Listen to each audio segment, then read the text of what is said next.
Chapter करने से पहले कुछ बेसिक चीज़ें डिस्कस कर लेते हैं, जिसमें algebraic expression, algebraic equations, algebraic में जो जितने भी डिफरेंट टाइप के टर्म्स यूज आते हैं, जैसे लाइक कोफिशिएंट और कांस्टेंट, इन सब के बारे में हम स्टडी करेंगे। If I right x, what is this x? X is a variable. Same as if I'm writing y is also a variable. Z is also a variable. So all the alphabets p, q, r, whatever you are mentioning, these all are called as variables. What is variable? Variable are those which can vary their values. जो अपनी values में changes कर सकते हैं. Just like अगर मैंने लिखा है x plus 2. Now I can place the value of x as 1. अगर मैं 1 लिखती हूँ तो इसका वैल्यू आ जाएगा 1 plus 2 is equals to 3. अगर मैं x की जगह 2 लेती हूँ तो 2 plus 2 is equals to 4. 3 तो 3 plus 2 is equals to 5. So instead of x, I'm again using one time I use 1, second time I use 2, third time I use 3. What I'm doing, I'm changing the value of the variable. So all these alphabets are using as a variable. ठीक है. अब एक और चीज आती है constant. Constant are those number which are just constant, which cannot vary, like 2. If I'm writing 2, then the value of 2 is always 2. ठीक है. ये 2 की जगह 3 नहीं बन सकता, 3 की जगह 4, 2 की जगह 5 नहीं बन सकता. So जितने भी numbers होते हैं वो हमेशा कहलाते हैं कांस्टेंट. तो दो चीजें हमने पढ़ी, वेरिएबल एंड दूसरा कांस्टेंट. वेरिएबल और कांस्टेंट दोनों मिलके बनाते हैं टर्म. दोनों मिलके बनाते हैं टर्म. जैसे मैंने बोला है 2x, तो यहाँ पे आपको एक वेरिएबल दिख रहा है और एक इसके साथ में 2 दिख रहा है, जिसको सेपरेट अगर हम बात करें तो 2 एक कांस्टेंट है, लेकिन जब ये अगर इसके मल्टीप्लाई में है तो इसको हम बोलेंगे कोफिशिएंट. क्या बोलेंगे? कोफिशिएंट. ठीक है. तो जो भी वेरिएबल के मल्टीपल में होते हैं वो सारे कहलाते हैं कोफिशिएंट. अभी यहाँ पे सिर्फ एक टर्म है तो ये हो गया मोनोमियल. अगर यहाँ पे दो टर्म हो जाए, जैसे 2x प्लस 2, तो ये हो जाएगा हमारा बाइनोमियल. अब ये टर्म्स चेंज होती जा रही है. जितनी ज्यादा टर्म्स होगी वैसे उसका नाम चेंज होता जाएगा. जैसे अगर एक सिंगल टर्म थी, टर्म कैसे आइडेंटिफाई होती है? टर्म आइडेंटिफाई होती है अगर उसके बीच में प्लस और माइनस साइन यूज किया हो. जैसे मैं अगला लिख देती हूँ 2x प्लस 2 माइनस y. अब देखो एक प्लस है एक माइनस है, इसका मतलब ये हमारा पहला टर्म है, दूसरा टर्म है, ये तीसरा टर्म है. तो यहाँ जब 3 टर्म होती है, when we have 3 term, we will call it trinomial. अब 3 टर्म से ज्यादा आ जाए तो बाय क्या बोलते हैं? अगर 3 टर्म से ज्यादा आ जाए, जैसे 2x plus 2 minus 4 plus z, और यहाँ पे आप चाहें तो माइनस का x स्क्वायर भी ले सकते हैं, कुछ भी. या फिर अगला ही मैं स्टेप करूँ 2x plus 2 minus Y plus z plus X square. 4 से भी ज्यादा टर्म है.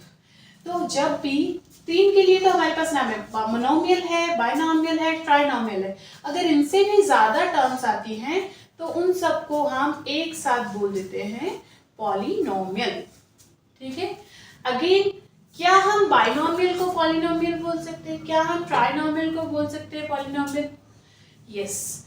हम अगर 1, 2 से ज्यादा अगर कोई भी आता है तो उसे हम पॉलिनोमियल भी बोल सकते हैं. तो अगर ट्राइनोमियल है उसको भी आप पॉलिनोमियल बोल सकते हो, बाइनोमियल है उसको भी आप पॉलिनोमियल बोल सकते हो, बट मोनोमियल को कभी भी आप पॉलिनोमियल नहीं बोलेंगे. तो अभी हमने पढ़ा है polynomial. Polynomial are those expression in which having a variable and constant. ठीक है.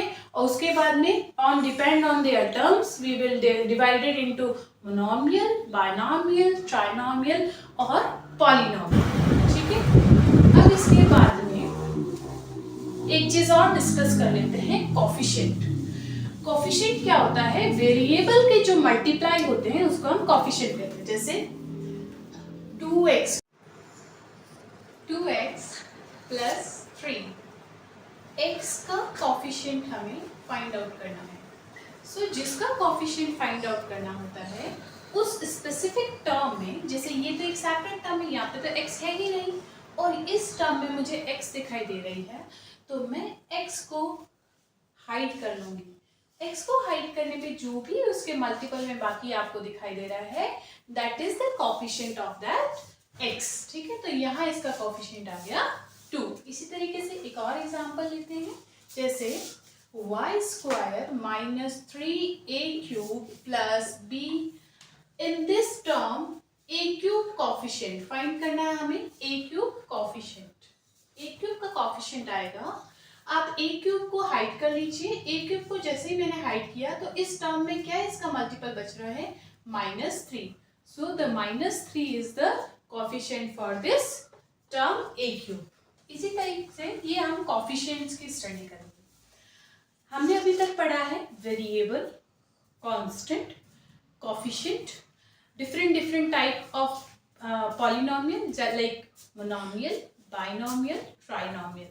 अब एक और चीज पढ़ते हैं कि कोई भी अलजेब्रिक एक्सप्रेशन है, जैसे x³ + x² + x, इसमें जो वेरिएबल की हाईएस्ट पावर है, जैसे ये सारे वेरिएबल हैं लेकिन इसमें हाईएस्ट पावर का वेरिएबल है ये वाला, क्योंकि ये highest power 3 is the highest power in this expression. So the degree of polynomial is the highest power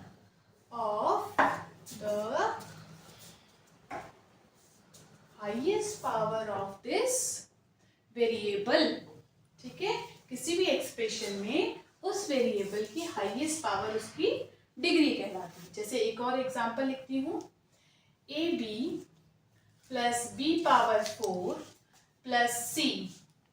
यहाँ हाईएस्ट पावर कितनी है, यहाँ इसकी पावर अगर मैं चेक करूँ तो 1, यहाँ अगर मैं पावर चेक करूँ तो 1 इसका और 1 इसका, तो दोनों पावर चेक करूँ तो 2, और यहाँ देखें तो हाईएस्ट पावर आ रहा है 4। इट मीन्स कि इस वाले पॉलिनोमियल की डिग्री होगी 4। Degree for this polynomial is 4।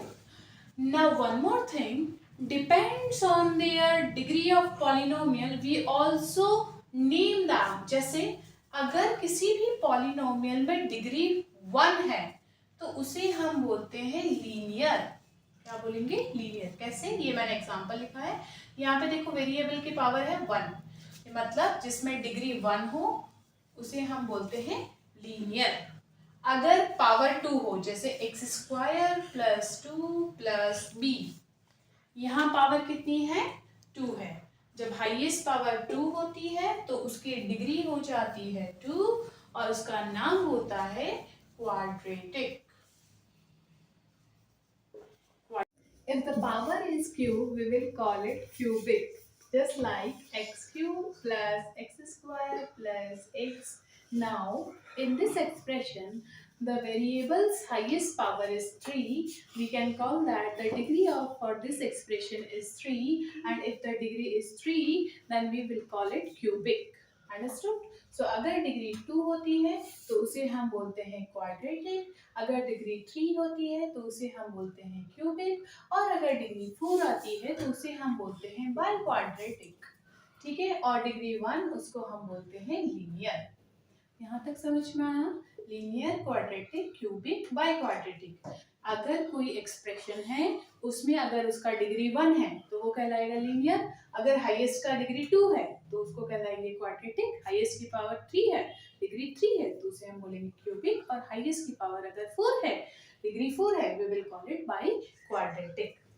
Now in your NCERT सबसे पहला जो एग्जांपल है, chapter number 2, example number 1, find the degree of each of the polynomial given below। So the question is x⁴ - x⁴ + 3। Now see example number 1, NCERT,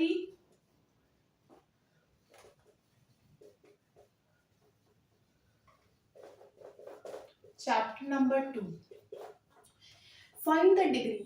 अभी मैंने बताया x की power, जो highest variable का हाईएस्ट पावर है, तो यहाँ 5 है, इसका मतलब इसका डिग्री कितना हो गया हमारा 5। इसी की तरह इसी का सेकंड है, उसमें आपका क्वेश्चन है duster 2 minus y square 2 minus y square minus y cube plus 2y power 8। Now see, सारे वेरिएबल, ये वेरिएबल है, ये वेरिएबल है, ये वेरिएबल, पर यहाँ वेरिएबल का पावर हाईएस्ट है, तो इसका डिग्री हो गया हमारा 8। इसी की तरह इसका थर्ड पार्ट है 2। नाउ सी, यहाँ कोई वेरिएबल दिख रहा है नहीं, इसका मतलब कि हम ये अज्यूम कर सकते हैं कि यहाँ कोई वेरिएबल रहा होगा और उसकी पावर 0 हुई होगी, तो उसी की वजह से वो 1 में चेंज हो गया होगा, क्योंकि हमें पता है किसी की पावर 0, किसी भी चीज की पावर 0 हमेशा 1 देती है। इसका मतलब इसकी डिग्री कितनी रही होगी 0, क्योंकि वेरिएबल की जो पावर होती है that is the degree for their polynomial. तो यहाँ अगर मैं बात करूं कांस्टेंट की, तो यहां इसका डिग्री हो गया 0।